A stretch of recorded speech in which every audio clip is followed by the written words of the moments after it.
Hello Aquarius, this is your weekly tarot card reading from Born Without Boundaries Tarot. I am Michelle. I'm an astrologer and tarot card reader, and I use astrology, tarot, and oracle cards to divine insights to bring to you every single week. So there's an Aquarian reading every single week on this channel. So please remember to smash that subscribe button and ring that notification bell so that you know when your favorite content is uploaded. I upload Aquarius every single Wednesday, but there's 11 other zodiac signs that I'm sure are a part of you somehow as well. So take some time and peruse those as well. Remember, there's also always an extended reading if you want to carry on this message and learn even more. You can get that one of two ways. Vimeo, which is the traditional way, and that link is below, or you can join the Unbound membership. And Unbound membership really unlocks the hidden world of Born Without Boundaries. There's all these videos that only members get to see. There's live chats that are members only, so that you can ask me any tarot card question you want. I'll get my cards for you at the ready, as well as we have great conversations in a really wonderful, nurturing environment. So other perks as well. So check that out and also get access to all the extended readings. I have a second YouTube channel called Astrology Motivation. Please join me over there for a daily tarot card reading, and also pick a cards when I get a chance to do them. And let's get into your reading. I'm going to start, Aquarius, with the astrology. The astrology right now is exceptionally important, especially for you, because you took a big, an explosion of energy recently, when Venus and Mars entered Aquarius together, legitimately within 7 minutes of each other. These two huge objects in the sky entered Aquarius within 7 minutes of each other. It was a boom, mighty impact. And if all of a sudden you see supercharged, super alert, super motivated, that's Mars getting you motivated. And then Venus in there really to sort of make you love life and joie de vivre. And really this optimism that she brings is exceptional. However, Saturn and Mercury are still there, and Saturn's going to stay in its old domicile, so it's one of your rulers, right? It's going to stay, so it's very exacting energy, and Mercury is there too, really only until tomorrow, and then Mercury goes into your second house, which we're also going to talk about, but your first house is really just jam-packed with quality, energy, really having you focus on what do you want your life to be, and how do you want your life to be. And I'll tell you right now, Capricorns went through a lot with Venus and Mars there. And you're going to go through, it's not going to be as bad for you, but because there's not all those squares to Saturn square Uranus going on, or Jupiter. I mean, it's Uranus is actually pretty peaceful right now. So you lucked out there. But ultimately, there is this transformative energy coming to you through how you value things and how people value you, and a change to who you might be attracted to or who you might want to be with, or learning about yourself through your intimate relationships. And that doesn't have to be sex or romance, could be your most intimate relationships, like your family. Your fourth house, there's a lot of activity there as well, since that's Taurus. It's where the North Node is, it's where Uranus, your ruler, is, and right now it's where the moon is. So there's a lot of energy there as well. All of this energy is basically combining to make you evolve, evolving your person. And, that means opening your mind and allowing input to come in, allowing different voices to matter to you than maybe would have mattered before. This will help you evolve in ways that you couldn't imagine, because you can't imagine everything, but other people can imagine different things, and that will help you a great deal. And it also uses your power as the power of community to see how far we can grow and expand if we listen to each other. Mercury is about to head in, is with you now, but it's about to head into Pisces, and it's very hard to hear underwater, okay? We can feel underwater, underwater, but we can't hear underwater. And Mercury is very uncomfortable with feeling. It's not a feeling kind of energy. He ain't a feeling kind of guy. He's a talking kind of guy. He's a thinking kind of guy. And he's very uncomfortable in this water where all he can do is feel now. You know, it's like sonar, right? You don't talk underwater. You feel vibrations. And so ultimately, why am I talking to you about this? Because it's happening in your second house. In your second house, which is really why you are so creative and where you get your out-of-the-box thinking from, your second house is Pisces. It's how you invent and create and think differently about the world to create different opportunities for yourself. And Mercury is going to be there in detriment. So it can feel really, really like suffocating in terms of, you know, where your brain power will be or how you'll be able to figure things out. It'll be an emotional and creative process for you for the next like month and a half, as opposed to really being able to tap into that mercurial energy. You're actually going to have to trust the more vibrational energy. Let's get into your cards, okay?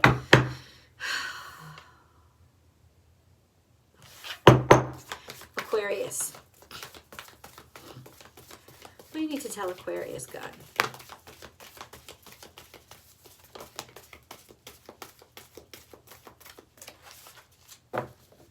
Everything can happen in the future. So now at least I know where your mindset is. Your mindset is future forward, which can be good and can be bad, right? It's great to set goals for the future.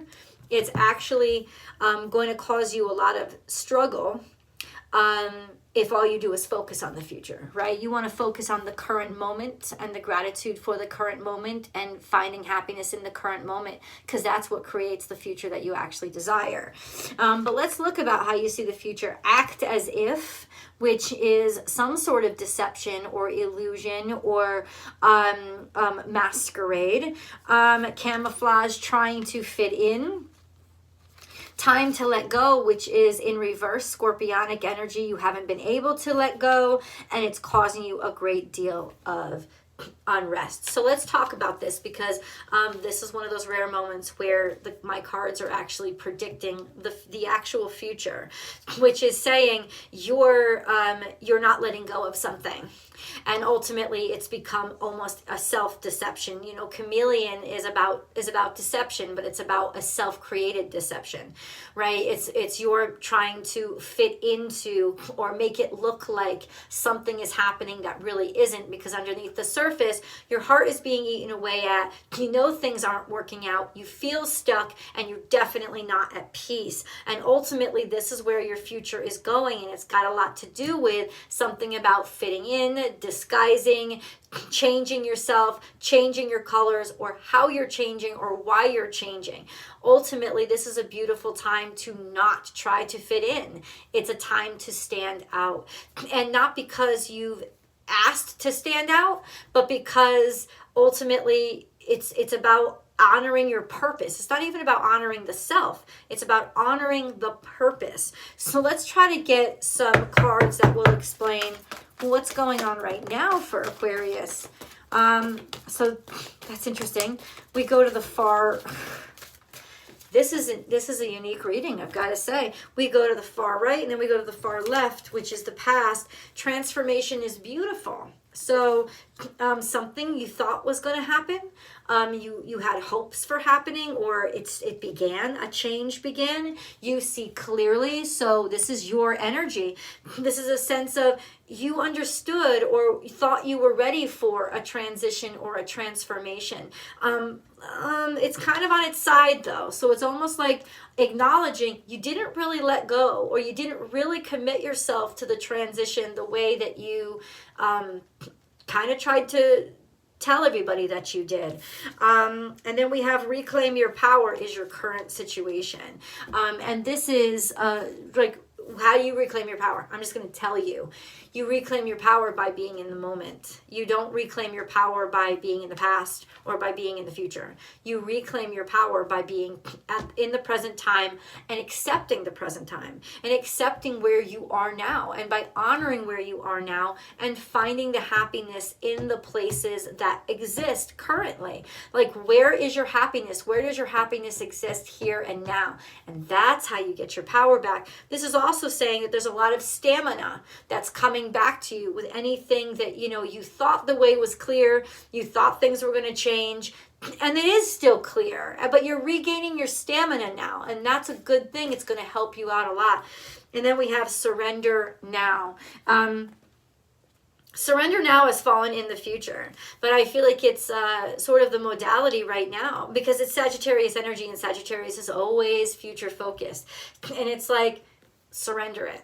Surrender to the bigger picture. Surrender to, surrender this kind of future prospect. Like, don't, it's causing you stress. I'm just saying, like, it's almost like the cards are saying Aquarians right now are too future focused, and it's starting to cause them a great deal of stress. They're missing the happiness that's in front of them right now because they've been too much in the future. And ultimately, that's why their abundance is negating them. That's why happiness is negating them. This is the secret. It's like your focus is in the future and not on the here and now. You want to reclaim your power. You want to reclaim your energy. Then this is what's going to help. And I know that Mars and Venus shifting into Aquarius are going to help you guys. It's your first house. It's going to give you this beautiful energy boost that you need. But don't waste it, because if all you do is take that energy and refocus it on the future, the future, the future. I'll do this when. It's going to happen. Forget about when. Forget about it. What about now? What do you have in your life right now that is beautiful, that is good, that is extraordinary? How many dreams have you made come true that you're living right now that you maybe didn't even dare to dream in the past? Like, there is so much that you're going to bring your power back to you that way, not by just constantly thinking of, you know, the future, the future, the future. That's not going to bring it to you. I can tell you that right now. Nope, it's this. Sometimes I got to figure out which cards want to talk to me, and then we will definitely go to tarot. Guys, do me a favor, and thank you for watching this long. Leave in the comment section below what your favorite part, like what resonated most with you. Leave the timestamp. I'd really be interested in the comments below. And then we have Destiny and Light.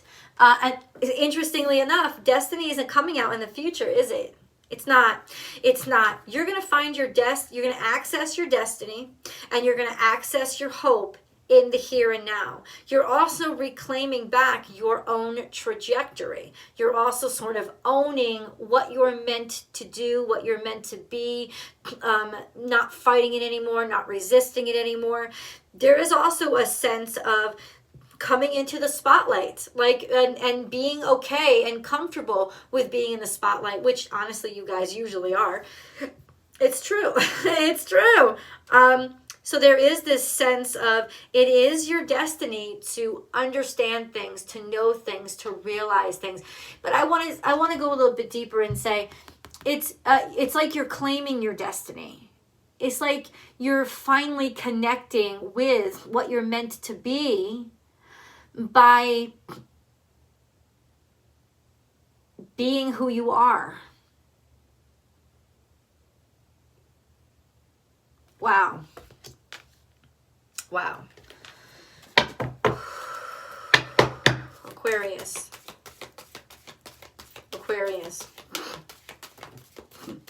Sorry, baby. A lot keeps happening in the past. It's drawing, your energy is being drawn. Underlying energy. So this is something in the past, could even be from a past life. Death. Actual death. You did not get a second chance at something. Maybe your soul died before it got the chance. This is then not karmic, but dharmic energy that's coming out. Plutonian energy. Pluto is still in your 12th house. So ultimately, it's going to surprise you. There are going to be surprises that you thought were long gone coming out of Pluto. There's definitely transitions and comeuppances and fulfillments of life cycles that maybe you had put away a long time ago, or you didn't even realize that you carried this with you. You have carried it with you. This is a fulfillment of something that's basically probably plagued you your whole life because you were born into this world with it. And ultimately, it was a lesson from your past life. So this is saying it's some sort of completion. It's like you're realizing something now. And that's the magic of this moment for you and how you reclaim your power. By now, you've like cracked the universal code, and you've seen and you understand and you get why all these things have happening. You've seen the patterns, you followed you get it. It's like I've seen the light, and I see how all of this was always for me, how all of this was always meant to be, how all of this was always it was always my life, and now I'm coming into it, and now I'm understanding it, and now I get it. Now I get it. Now is such a powerful time for you. Regeneration here is in reverse, meaning that you didn't get a second chance in the past, or something really actually ended. My question to you, no, I don't have that question. Something did not get a chance, and it was stunted. It was stunted in your past. It still didn't get the chance, or it was kind of percolating, but it wasn't ready. I feel like this is coming back to life almost.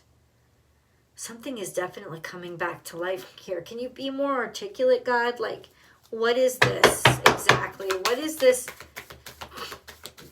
What is this? Okay, thank you. It's almost, Aquarius, like you have the ability to change the future now. That's what I wanted to say. A fiery climax approaches. So this is confrontation with an Aries, maybe. And then confidence is your key to success. There's a lot of fire here.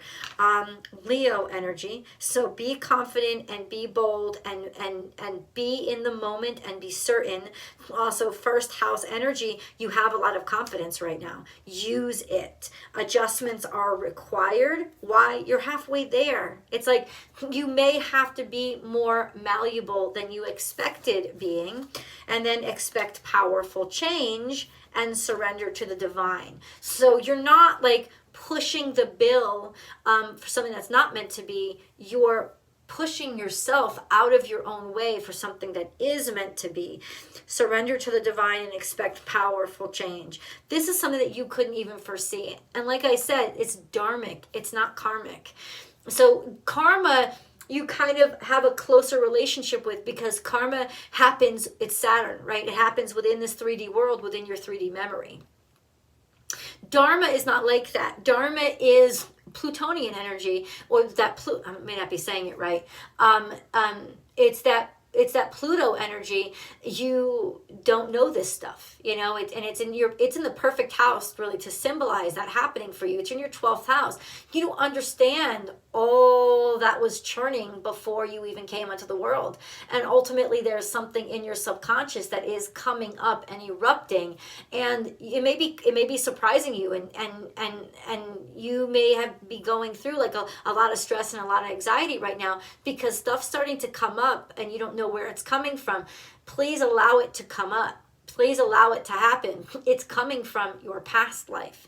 It's coming from your store of energy that needs to actually be purged in order for you to be born again, which is this Aries energy. We start over in the cycle of the first house, and it really is starting. Legitimately, Pluto is in your 12th house, and now Venus and Mars just moved into your first house. So it's literally like you're being reborn, but through things that you didn't even realize that you had to struggle with. But now you're able to see them. You see the light. It's being brought to your light. It's being brought to light. You're recognizing it in ways that you could not have before. And I think that this is why what you wanted to become was based on your ego and Saturnian energy. And this is more based on Uranian energy. Uranus has more access to that 12th house. It has more access to the unknown, the unpredictable, the mysterious. So you're going to be surprising yourself is what I'm saying, because there's energy impacting you and abilities that you had that you didn't even really realize you had. And it's coming out and it's starting to bloom and blossom, and it's happening because you are getting out of your own way. Or the message is, get out of your own way. Forget about your expectations or what you thought you wanted to be. It was too limited. It was too limited to your safe space. That's the Saturn influence or impact on you. We're talking about your Uranus. We're talking about expansion. We're talking about believing in things that you can't see, but you can discover through your cool intellect or other gifts and talents.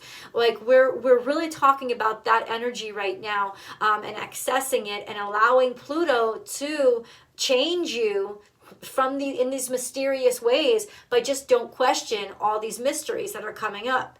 Like legitimately, don't embrace them. Embrace them. Reclaim your power from the past means that you're getting old skills, talents back, maybe talents that you never even realized you had.